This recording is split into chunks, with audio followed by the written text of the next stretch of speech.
지난 수요일 계속해서 강해 설교 듣고 있는 신명기 말씀 한 주씩 듣고 있죠. 그 말씀에서 계대 결혼이라는 이 결혼법에 대해서 잠시 살펴봤습니다. 그러고 나서 하나님께서 원하시는 가정의 모습은 어떤 모습일까? 결혼은 어떤 모습일까? 이렇게 말씀을 찾다가 하나님께서 이혼법에 관해서 말씀하시고, 그리고 참된 가정의 모습에 대해서 말씀해 주신 부분을 찾다가 이 마가복음 10장 말씀을 찾고 설교 준비를 하게 되었습니다. 말씀 준비를 하다 보니까 전반부만 하고 후반부는 다음에 또 해야 될 것 같은데요. 오늘 말씀 함께 살펴보도록 하겠습니다. 마가복음 10장 1절과 2절 다시 한번 보도록 하겠습니다. 시작. 예수께서 거기서 떠나 유대 지경과 요단강 건너편으로 가시니 무리가 다시 모여들거늘 예수께서 다시 전례대로 가르치시더니 바리새인들이 예수께 나와 그를 시험하여 묻되 사람이 아내를 버리는 것이 옳으니까 되어 있습니다. 마가복음 8장에서부터 예수님은 십자가에 못 박히시기 위해서 예루살렘을 향해서 여행하고 계신 중에 있습니다. 지금 10장에서는 이스라엘 북쪽 갈릴리 지역에서 사역을 마치고 계속 예루살렘을 향해 내려오고 계신 장면입니다.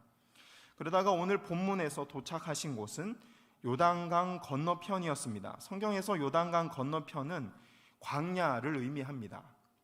요단강을 기준으로 왼쪽은, 여러분이 보시기에는 이쪽이 왼쪽이죠. 왼쪽은 이스라엘 땅이고 오른쪽은 광야로 이방인과 이스라엘이 섞여 살긴 했지만 이방인 지역이었습니다.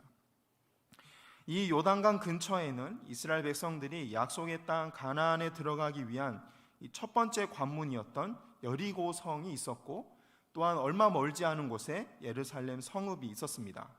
그래서 많은 사람들이 예수님을 보러 요단강 건너편까지 찾아올 수 있었던 것이죠. 그런데 예수님은 사람들이 많이 모여있는 예루살렘 성읍이나 다른 도시가 아니라 왜 아무도 없는 광야에 와서 이 복음을 전하고 계신 걸까요? 또 광야에서 전하신 말씀이 왜 하필이면 이혼에 관한 말씀이었을까요? 광야는 세례 요한이 회개하라 천국이 가까이 왔느니라고 외치며 복음을 전했던 곳입니다. 변변찮은 집도 없고 옷도 없고 먹을 것도 없는 상태로 복음을 전했던 곳이었습니다. 자기 자신을 부인하고 오로지 복음 전하는 일에만 전념했던 것이죠. 사람들에게 주목받고 인기를 얻은 후에도 그의 초심은 변하지 않았습니다. 오히려 그 여론을 등에 업고 헤롯 왕의 잘못을 지적했습니다. 일개 백성이 목숨을 걸고 한 나라의 왕에게 회개하라 천국이 가까이 왔느니라 하고 외쳤던 것입니다. 헤롯 왕은 이복 남동생, 그러니까 배다른 남동생인 거죠. 남동생의 아내 헤로디아와 결혼하기 위해서 강제로 그 남동생을 이혼시켰습니다. 그리고 이혼한 그 헤로디아라는 여자를 남동생의 그 부인을 빼앗았죠. 그리고 다시 결혼을 했습니다. 세례 요한은 이 일이 하나님 앞에 죄라고 거듭거듭 이야기했습니다. 왜냐하면 헤롯 왕은 이방인이 아니라 유대인이었어요. 말씀을 알고 있었고 율법을 알고 있었고 다른 모든 유대인들 앞에 모범이 돼야 될 유대인들의 왕, 그가 바로 헤롯 왕이었는데 이 사람이 레위기서와 모세오경에 나와 있는 이 결혼법을 어기고 동생의 아내와 결혼을 했기 때문이죠. 세례 요한이 계속 그 결혼이 잘못됐다고 회개하라 그러다가 잡혀가서 결국은 참수형을, 목이 잘려서 죽고 말았습니다. 오늘 본문은 그 일이 있은 지 얼마 지나지 않은 때입니다. 불과 얼마 지나지 않은 때였어요. 그래서 사람들 사이에서는 세례 요한의 죽음을 애도하면서 헤롯 왕이 강요한 이혼과 상식 밖의 결혼에 대해서 수군하고 있던 때였습니다. 바로 그때 예수님은 세례 요한이 사역했던 광야에서 말씀을 다시 전하고 계신 겁니다. 그리고 그 자리에 오늘 본문 말씀에 바리새인과 서기관들이 예수님께 찾아와서 다른 문제가 아니라 이혼에 관해서 묻고 있습니다. 세례 요한의 죽음으로 이혼 문제가 유대 사회에서 가장 큰 이슈로 떠오르고 있었기 때문입니다. 사람들이 주목하고 있었죠. 이런 민감한 문제에 대해서 질문을 하고 예수님의 대답에 꼬투리를 잡아서 소송을 걸려고 하고 있는 것입니다. 그 질문의 내용은 아내를 버리는 것이 옳습니까? 였습니다. 예수님이 아니라고 대답하면 헤롯 왕이 동생을 이혼시키고 헤로디아를 차지한 일이 잘못됐다, 정치적인 비방으로 이렇게 소송을 걸어서 세례 요한처럼 예수님이 잡혀가실 위험이 있었습니다.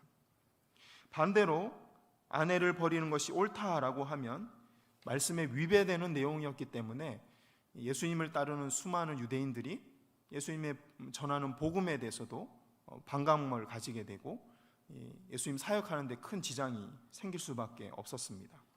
예수님을 따르던 무리가 흩어질 수밖에 없었던 것이죠.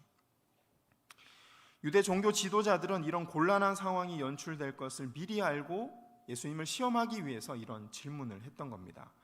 학자들에 의하면 헤롯 왕의 정치 무리들과 당시 유대 종교 지도자들이 미리 물밑 작업을 하고 예수님을 죽이려고 이런 질문을 했다라는 증거를 제시하고 있습니다.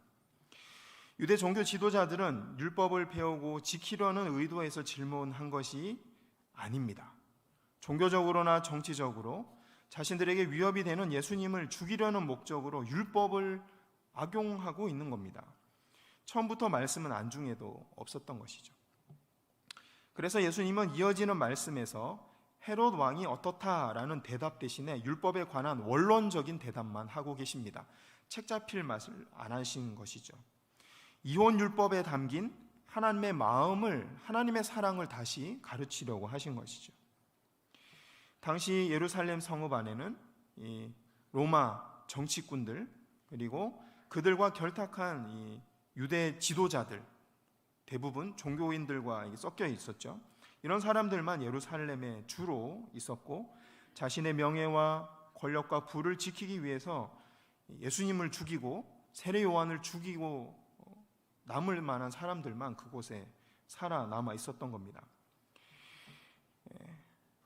그러니까 예루살렘과 예배를 드리는 성전은 신앙을 버리고 명예와 권력과 부를 추구하는 사람들에게는 노른자 땅이었습니다. 하지만 역설적이게도 신앙을 지키려는 사람들에게는 가장 위험한 곳이었습니다. 그래서 그곳에서 세례 요한이 죽임을 당했고 이제 예수님도 그곳에서 수치를 당하고 곧 돌아가야 할 위험 가운데 놓일 수밖에 없었습니다. 그곳이 바로 예루살렘이었죠.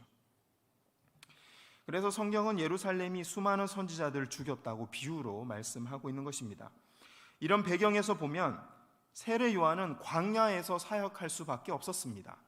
예수님도 오히려 광야에서 사역하는 게 더 좋았습니다.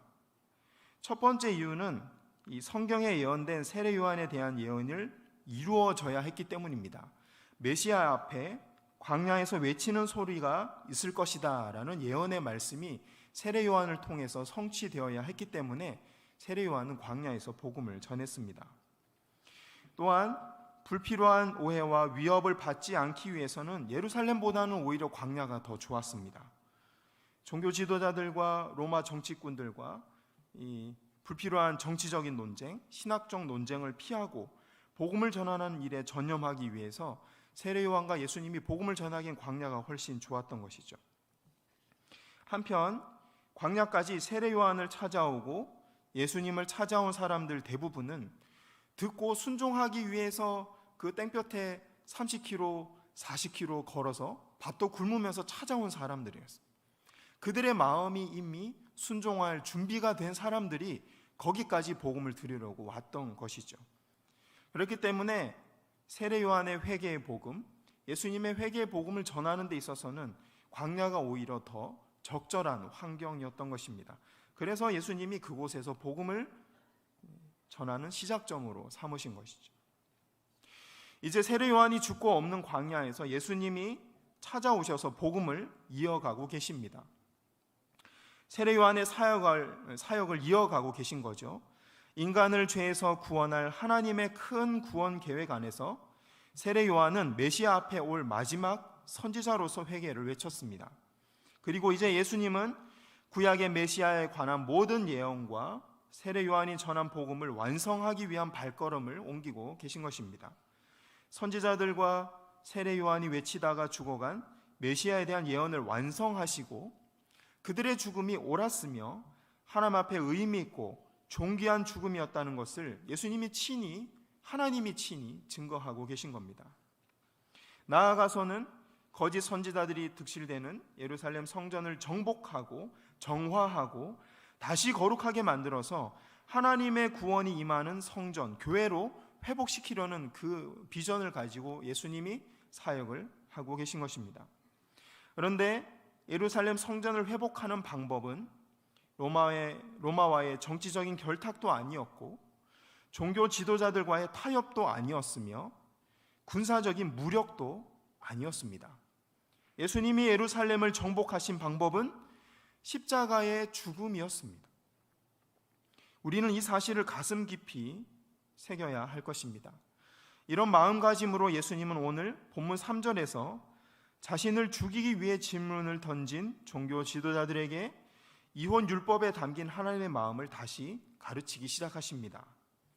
마가복음 10장 3절에서 4절 다시 제가 읽어드리겠습니다. 대답하여 이르시되 모세가 어떻게 너희에게 명하였느냐? 이르되 모세는 이혼 증서를 써주어 버리기를 허락하였나이다. 그러니까 이혼 증서를 아내에게 써주면 아내를 버릴 수 있습니다 라고 대답하고 있습니다. 유대 종교 지도자들의 이혼이 옳으냐 틀렸냐라는 질문에 예수님은 대답 대신에 다시 질문을 하고 계십니다. 예수님은 하나님으로부터 율법을 받아서 전한 모세, 유대인들이 신처럼 떠받들고 있는 그 모세가 뭐라고 하더냐라고 다시 질문을 하고 계신 겁니다. 이에 종교 지도자들은 신명기 24장 1절 말씀에 근거해서 이혼 증서만 써주면 이혼해도 된다고 하던데요 라고 대답합니다. 24장 1절 말씀 함께 읽어보겠습니다. 시작. 사람이 아내를 맞이하여 데려온 후에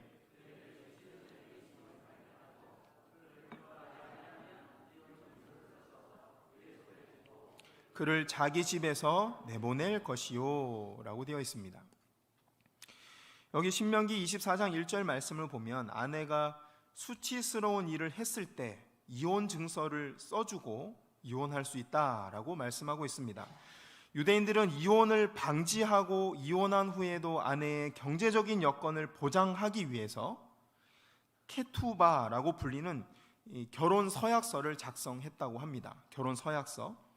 근데 이 결혼 서약서에 들어갈 내용은 결혼 날짜와 장소, 신부와 신랑의 이름, 양가 아버지의 이름, 그리고 신부가 처녀였는지 과부였는지 이혼녀인지까지 기록했다고 합니다. 또 마지막으로 이혼할 경우에 남편이 아내에게 돈을 얼마를 지불해야 된다라는 위자료 금액까지 결혼하는 날 썼다고 합니다. 웃으시는 여성분들은 지금 부러우신 거죠. 위자료 금액까지 결혼 증서에 썼다고 합니다. 목적이 뭐라고요? 이혼하지 말라고 끝까지 잘 살라고.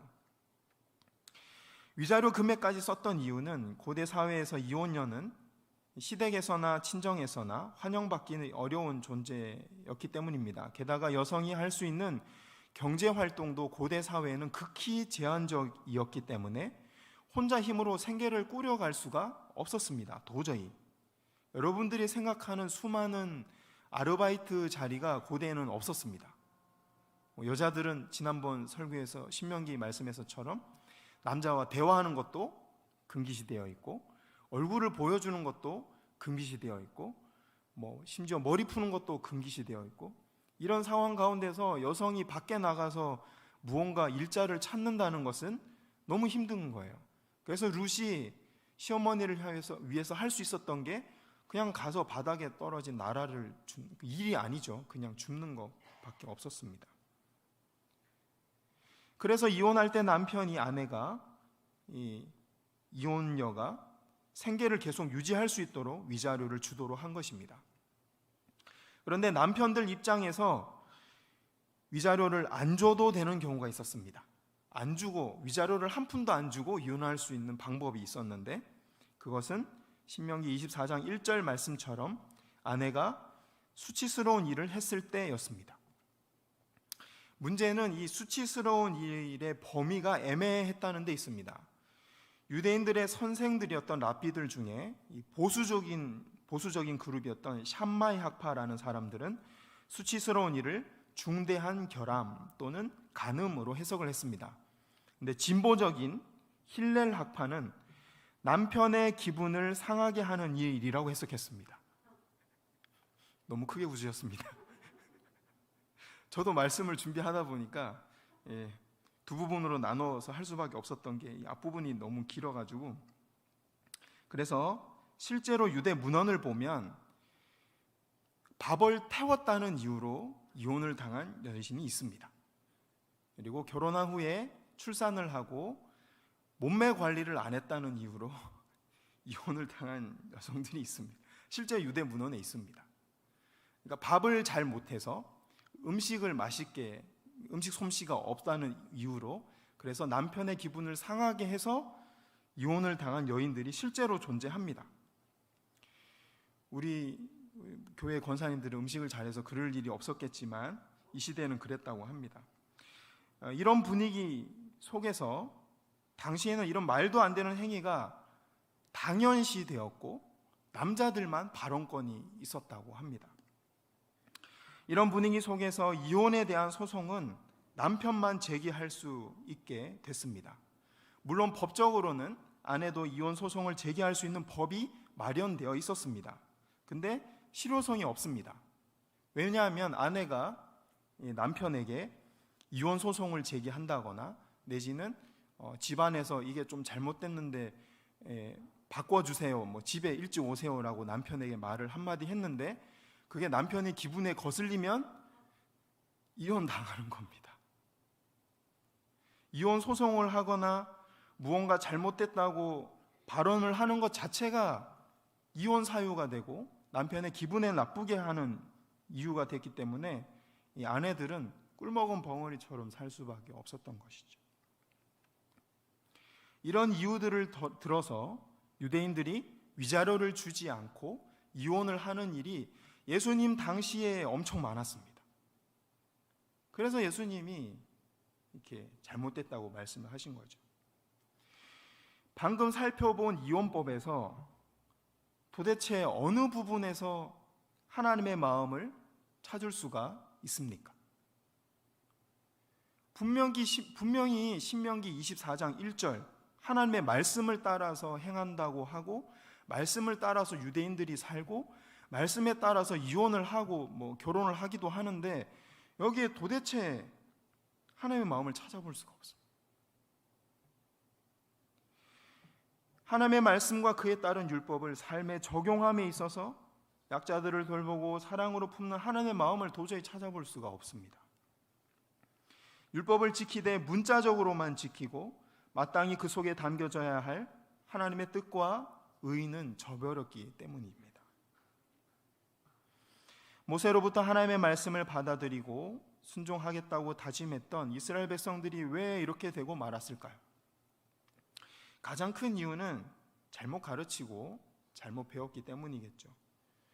누구보다 자기 안에 일어나는 탐욕과 비교의식을 경계하고 세상 풍조에 휩쓸리지 말아야 할 부모 세대들, 가르치는 사람들이 자녀 세대들에게 잘못 가르치고 잘못 전수했기 때문입니다. 그 결과 오늘 본문 배경에서 살펴봤다시피 예루살렘 성읍과 성전에는 하나님을 사모하고 그분의 말씀을 배우고자 하는 사람들이 머무는 곳이 아니라 경건을 이익의 도구로 삼는 사람들이 주인 노릇하고 본인들이 그래도 말씀 잘 지킨다고 예수님께 따지는 이런 풍조가 되고 만 것입니다. 그 증거가 바로 세례 요한의 죽음이고 예수님의 죽음인 것이죠. 이처럼 복음을 변질시키는 가장 손쉬운 방법은 율법을 문자적으로만 지키는 겁니다. 문자적으로만. 율법은 하나님의 마음을 시원하게 해드리고 하나님께 영광을 돌리기 위해서 그분을 사랑하는 마음으로 지켜야 하는 겁니다. 그때 나에게 생각지도 않은 복이 찾아옵니다.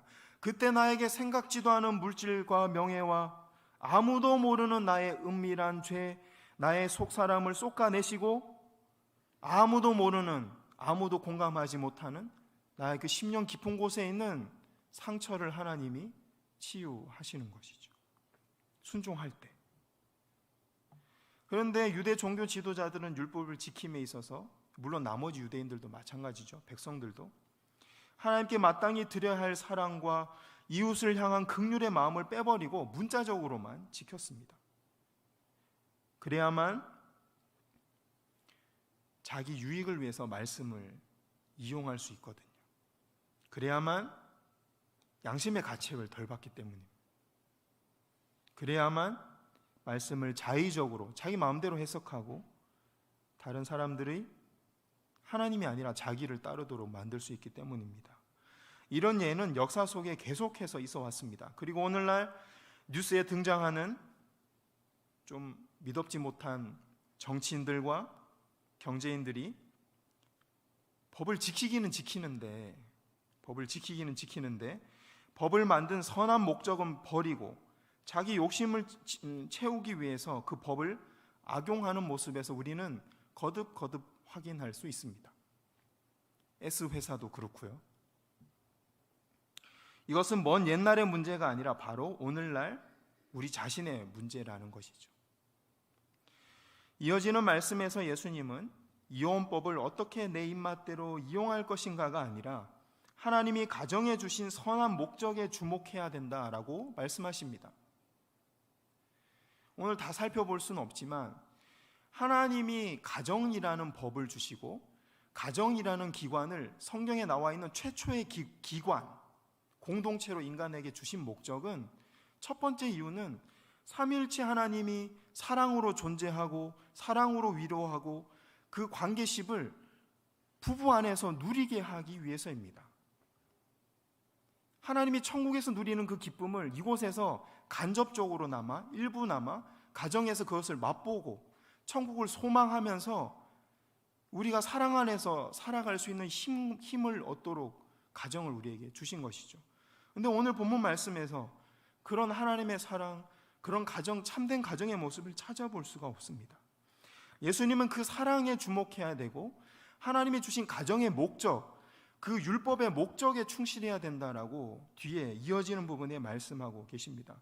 그리고 어린아이 비유에서처럼 순전한 마음으로 율법을 주신 하나님의 마음을 받아야 한다라고 가르치고 계신 것이죠. 그때 어린아이들처럼 하나님이, 예수님이 쓰다듬어 주시고 축복하신다라고 말씀하고 계신 겁니다. 오늘 말씀에서 살펴본 바에 의하면 율법을 문자적으로 지키는 신앙생활의 결과는 한 3가지 정도로 요약할 수 있습니다. 첫째, 하나님의 동행하심이 없는 신앙생활을 하게 됩니다. 하나님을 섬기는 것이 신앙생활인데 나의 신앙생활에 하나님이 안 계시게 되는 겁니다. 나는 신앙생활을 하고 있다고 믿으면서 열심히 다해왔는데 하나님 보시기에는 하나님과 아무런 상관이 없는 종교생활만 남을 수 있게 되는 겁니다. 율법의 가장 큰 목적 중에 하나는 율법에 담긴 하나님 아버지의 마음을 내가 받아들이는 겁니다. 하나님을 내 안에 모셔드리는 겁니다. 그때 성도된 우리 안에 들어오시는 분이 성령님인 겁니다. 그러므로 율법을 문자적으로만 해석하고 지키면 자연히 하나님의 마음을 알 수 없게 되고 그분과 아무 상관이 없는 종교 생활만 남게 되는 겁니다. 두 번째, 율법을 문자적으로 지키게 되면 사랑의 율법이 무자비한 법으로 변질되고 맙니다.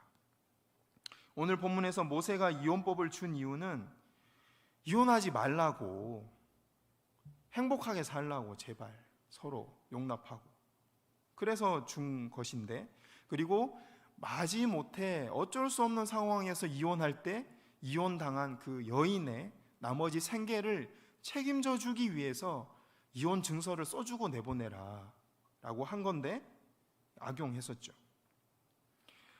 그런데 유대 남편들은 이 선한 율법을 자신들의 이혼을 정당화하고 이혼당한 여인에게 위자료를 주지 않기 위해서 악용했습니다.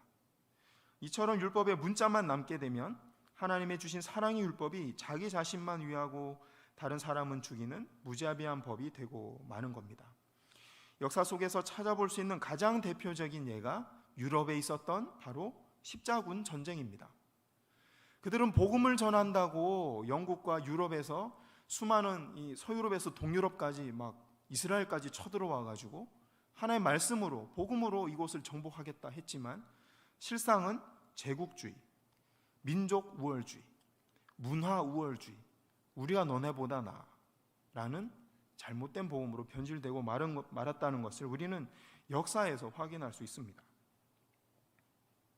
마지막으로 셋째, 율법을 문자적으로만 지키게 되면 율법에 담긴 하나님의 뜻과 의는 사라지고 자기 자신만의 해석만 남게 됩니다.